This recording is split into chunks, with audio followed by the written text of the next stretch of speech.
वारीपारीको त गाडी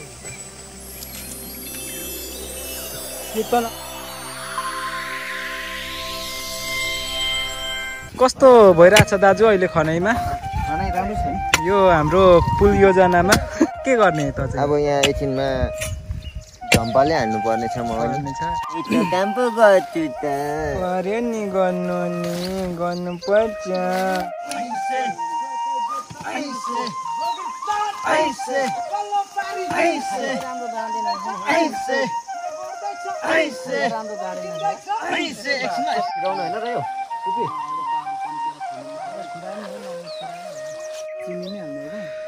हामी चिन्छौँ त अनि ज्ञानी भाइ भनेर के चिनी राख्नु बेकारमा।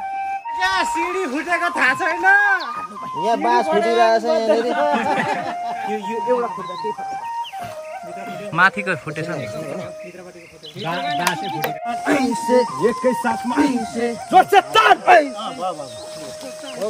ल खाजा आएको अवस्था।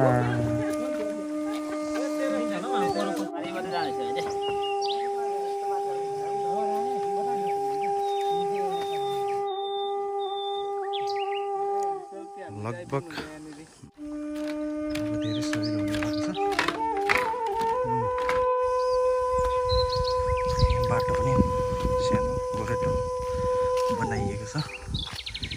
यसरी क्रस हुँदै हुँदै पल्लो र माथि एक लेभल र यता चाहिँ सुगाटार।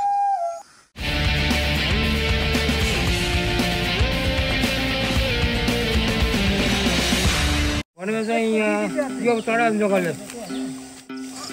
पन्डाले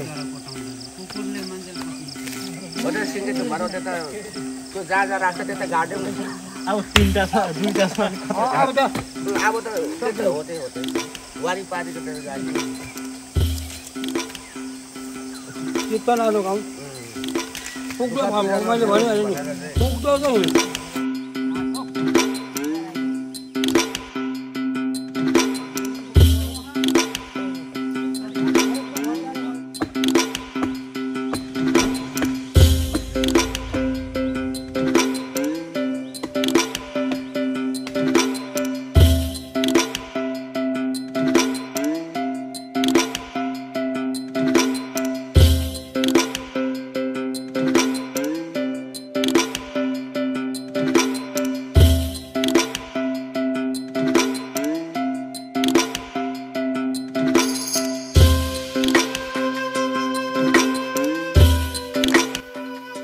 कस्तो भइरहेछ दाजु अहिले खनाइमा? खनाइ राम्रो छ नि। यो हाम्रो पुल योजनामा। ए दाजु जरा चाम्रो हो।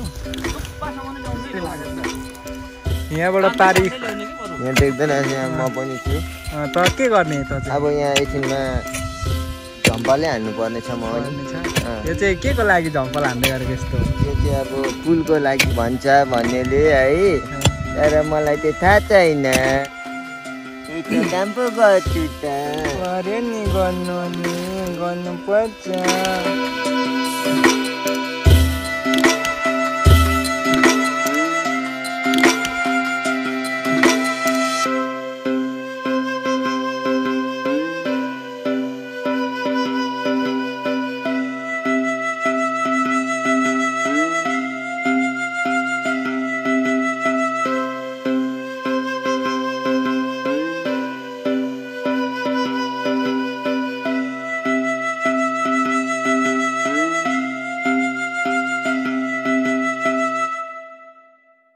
गरेर नि ढुङ्गा ढुङ्गै हाल्नु सबै ढुङ्गा मिलाएर एक वर्ष भनिन्छ कि कति वर्ष थाम्दैन हामीले।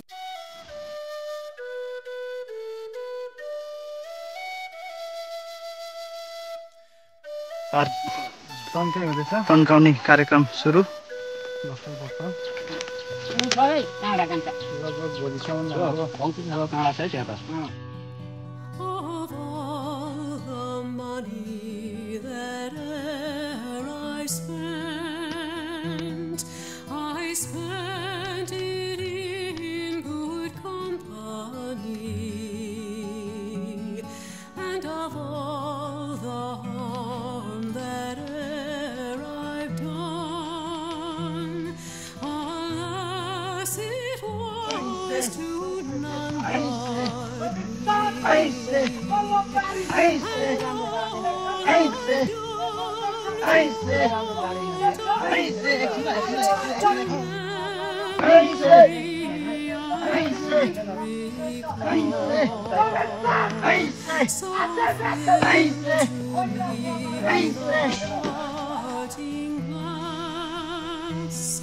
Good night and joy be with you all.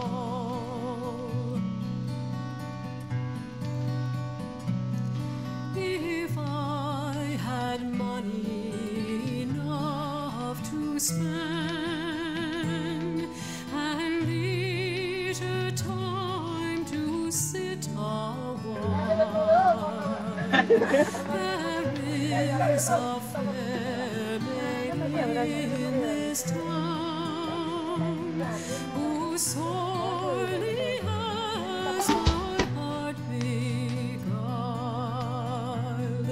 Her rosy cheeks and ruby lips alone she holds my heart enthralled. Then fill to me the parting glass. Good night and God be with you all.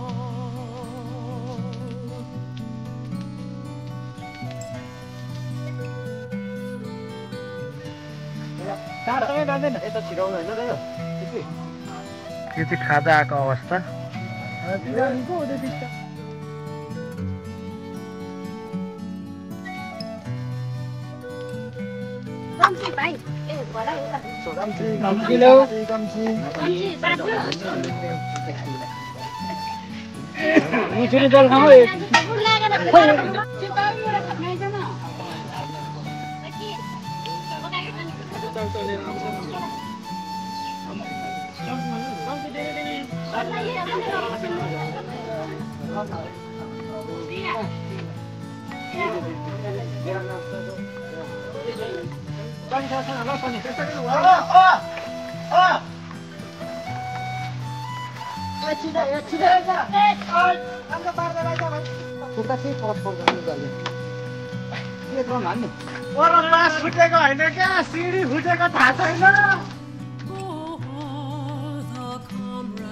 That e'er I've had, they're sorry for my going away, and of all the sweethearts that e'er I had, to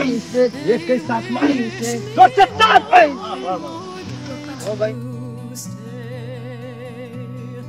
But since it falls into my lot that I should rise and you should सकिनु 3 दिनको भनेको साँच्चै 3 दिनमा complete हुन्छ यसको gently rise and softly call. Good night and God be with you all. भनिन्छ नि हातमा हात र काँधमा काँध मिलाए के असम्भव छ र। त्यसरी नै यो 30 देखि लिएर 50 जनाको श्रमदान र लगायत नगरपालिकाको मार्फत यो तार उपलब्ध गराइदिनु भएको थियो र विभिन्न गाउँका बासिन्दाहरूले यो पासको निम्ति दिनुभएको छ, सित्तैमा दिनुभएको छ। धेरै धेरै धन्यवाद। र त्यसै गरी हाम्रो कुमार राई जो एक्लेबर निवासी हुनुहुन्छ र विभिन्न साथी दाईहरू जस्तै रमेश दाई, हाम्रो राजेन्द्र, नरेन्द्र, सने भाइ लगायत विभिन्न अरू धेरै साथी भाइहरू पनि हुनुहुन्छ। मैले अहिले नाम लिन पाइनँ, मन नदुखाउनुला। र दिदीहरू बहिनीहरू पनि धेरै हुनुहुन्छ। र त्यसरी नै यो एउटा पुल निर्माण भएको छ र लगभग कम्प्लिट भएको छ र अलिकति काम बाँकी छ, यो जाली तार लगाउन बाँकी छ। र त्यसरी नै यो पुलले हेर्दाखेरि सानो देखिए तापनि यो खोलाले गएको वर्षसम्ममा 7-8 जनाको ज्यान लिइसकेको हुनाले बर्खामा बढ्ने खोलाले यो एक लेभर थाक्लेलाई जोड्दै यता पारिपट्टि सुगाटारलाई जोड्ने काम गर्दछ यो पुलले। अबको केही वर्षसम्म यो टेम्पोररी पुल भए तापनि यसले काम गर्नेछ भन्ने मैले विभिन्न विश्वास गरेको छु र यसको नाम गरुवा फेदी पुल राखिएको छ। लम्बाइ 20 फिट र त्यसै गरी उचाइ 8 फिट रहेको छ र यसमा जति पनि महानुभावहरूले आफ्नो श्रमदान दिनुभएको छ धेरै धेरै धन्यवाद र मैले पनि यसरी सानो सहयोग गर्नु पाएकोमा म पनि आफू एकदमै गर्व फिल गरिरहेको छु, खुसी फिल गरिरहेको छु र सम्पूर्णलाई धेरै धेरै धन्यवाद भन्न चाहन्छु। र अन्त्यमा यो मेरो भिडियो मन पराउनु दिनुभयो भने मेरो च्यानललाई सब्स्क्राइब गरिदिनु होला र लाइक्स एन्ड कमेन्ट्सहरू पनि गरिदिनु होला भन्ने म एकदम तपाईहरुलाई विनम्र अनुरोध गर्दै आजलाई बिदा चाहन्छु र फेरि आउने दिनहरुमा अझै राम्रो भिडियोहरू असल भिडियोहरू लिएर आउने बाचाका साथ अहिलेलाई बिदा हुन चाहन्छु। धन्यवाद।